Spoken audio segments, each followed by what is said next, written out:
The question I get asked the most, how do I know it's my intuition or is it my imagination? Because I can't tell the difference.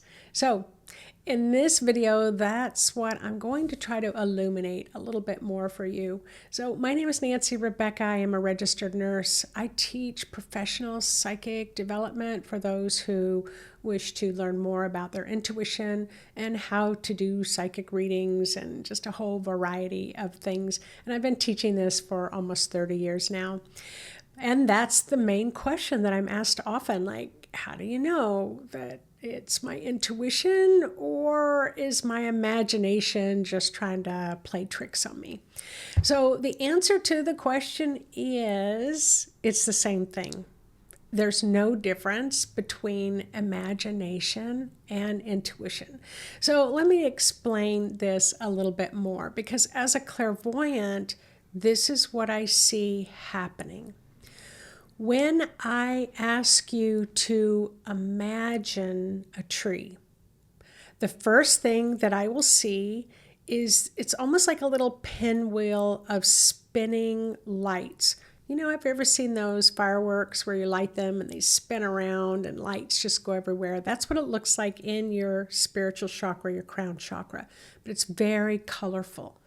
So I'll say, okay, imagine your child playing on the floor, rolling a ball around. All of a sudden, if I just say the word imagine, your crown chakra turns on and starts spinning really rapidly. It's like booting up your computer. It's like you push the button, you're turning your computer on, it's got to like boot up and it starts to, all the little lights and bells and whistles start coming up, and then the screen appears.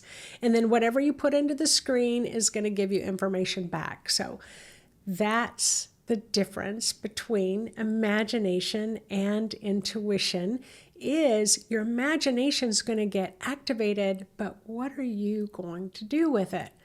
So then what happens is that whatever your imagination is, you want to start engaging with it, or what I call engaging really with your own spirit. It's like, all right, so I'm imagining that I just saw my mother driving her car down the street, stopping at the store, went into the store, came out with several bags. So you're imagining this, that you're seeing your mother, but it's like, am I really seeing my mother? Is she really going to the grocery store, or is that my imagination? And so often you don't know until you make contact with your mother later to find out, hey, did you go to the store today?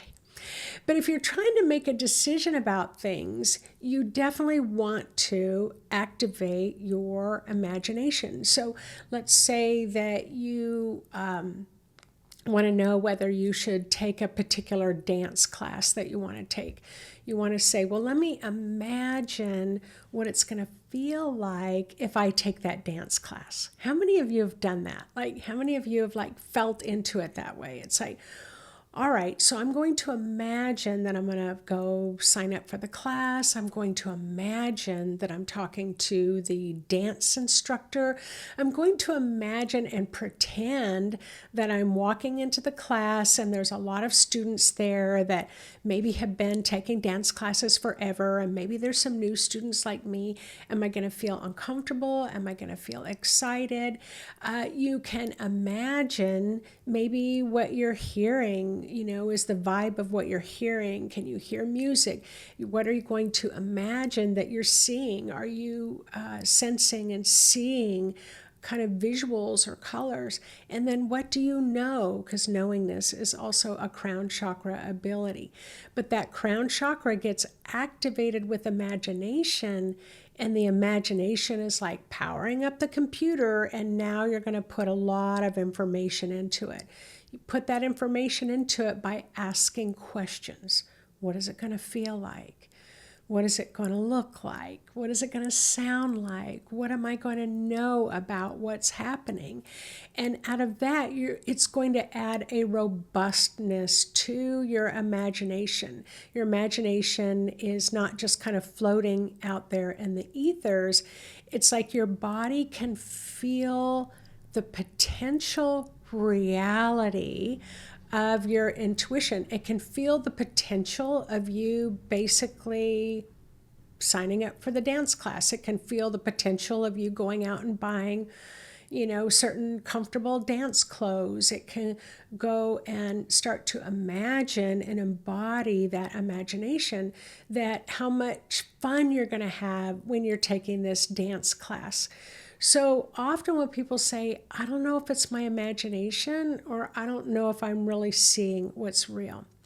So I went through the same thing in the beginning, because when I had what I call my kind of activation of my intuitive abilities, I was seeing and I was hearing and I was feeling and I was kind of knowing about things that I shouldn't be able to see, feel, hear, or know.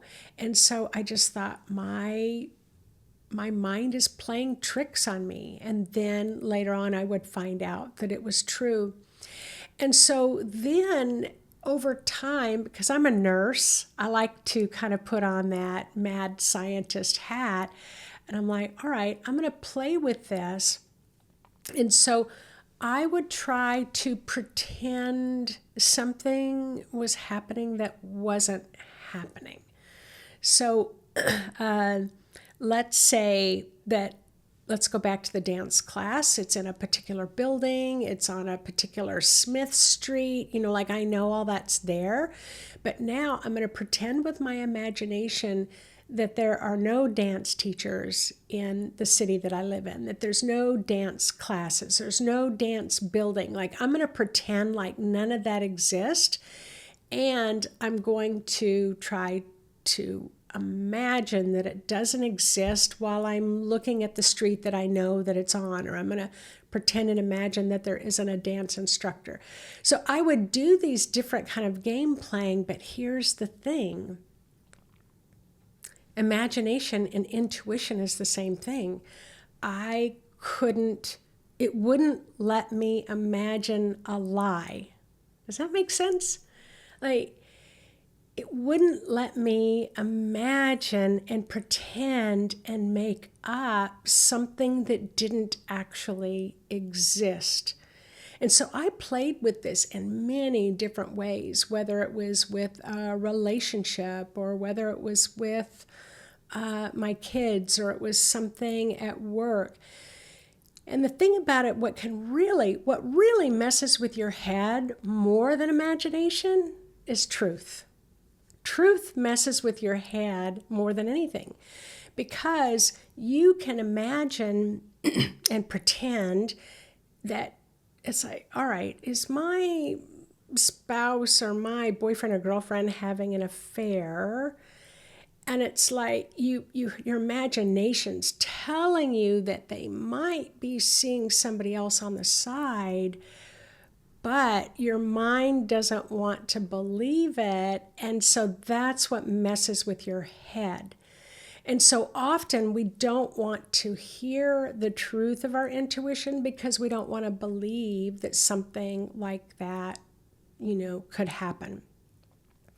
Whenever I would travel, so there was a story where I was imagining somewhere that I was going to be traveling. And so I was going to be going to this certain country. And I had kind of imagined, but every time I tried to I would activate my imagination, but I would also try to activate my intuition around it. It just kind of fell flat. Like the feel-goods didn't feel good. The sounds didn't sound good. The visuals weren't very good. But when I was looking at the magazine that had all the beautiful travel brochures in it about how awesome and wonderful and sunny and warm, and it's talking about how dynamic the people are, and and all this stuff, it was like I would let my mental mind override, not my imagination, not my intuition, but I would let my mind override. So then I would say, yeah, but look at this magazine, or look at these brochures, or, look at these YouTube videos about this place to visit. But when I would try to tune into my intuition, it fell flat. And so when I say the big thing has to do with the truth. The truth is going to get in your way a lot more than imagination. So what happened was I didn't listen to the truth of my intuition, and I would travel to that place anyway. And what I expected to happen was beautiful sunshine, happy people, great food, yada, yada, yada, yada, yada, yada. I get there, and it's like, something's happened in town. There's a protest that's happening. All the businesses are closed down. The museums are closed down. There's been something that happened at the hotel that I was supposed to go to, and so now I can't even get there by taxi, and so now I'm going to have to find another place. Like, my imagination and my intuition was trying to tell me that, yeah, it's a gorgeous place to go and a beautiful place to visit, and lots of tourists love it, when there's no protest happening, or when there hasn't been bombs going off and things like that. So often that's what I find when I'm working with students, that they let their logic override their intuition. Your mind gets in the way. People, yeah, don't even get me started on people. I remember once I had this woman that came into my office, and I'm not going to tell the whole story about it, but I will tell you, when I went to go get her in the waiting area, I saw her car, or I kind of went out to see if she was there, and I saw her getting out of her car in the parking lot, and her car was this Bentley, this gorgeous, gorgeous, very expensive car. As she was coming up, she had on heels, and she had on this beautiful red suit that I know is a pretty penny, of how much it costs. So all of those things, the hair was perfect, the very expensive bag. So what did my mind and my imagination told me? Wow, this person has it together, right?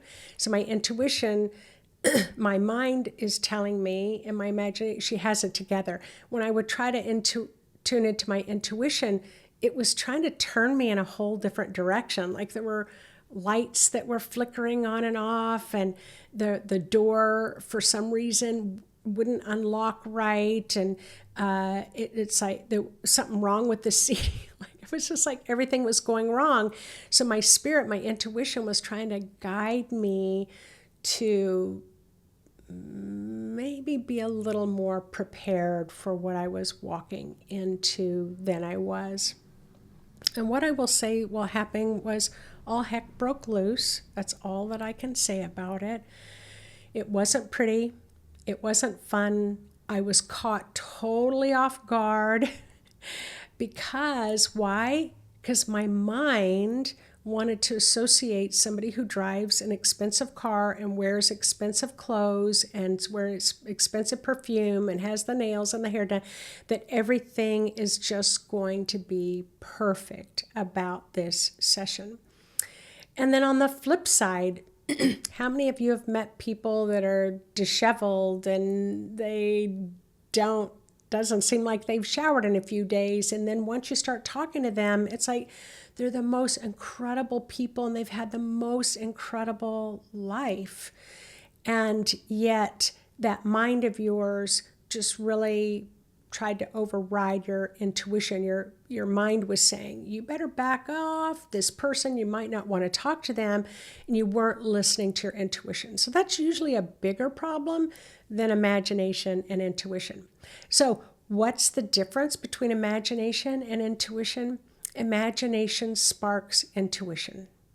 Imagination is like the match. You strike the match, it lights the flame that activates all of your intuitive senses. It is an essential ingredient to intuition. So I hope that answers your question. I don't expect you to walk out the door tomorrow and be trusting your imagination 100%. Just know imagination is not the be all end all to everything. It's just the activator for more spiritual information to come. So I hope that that answers some questions. I love to hear your own stories if you choose to write it in the comments section. And yeah, go ahead and click subscribe and the little bell so that you know every time I upload a new video. Thanks a lot, everyone. Thanks for joining me, and I will see you next time. Bye-bye.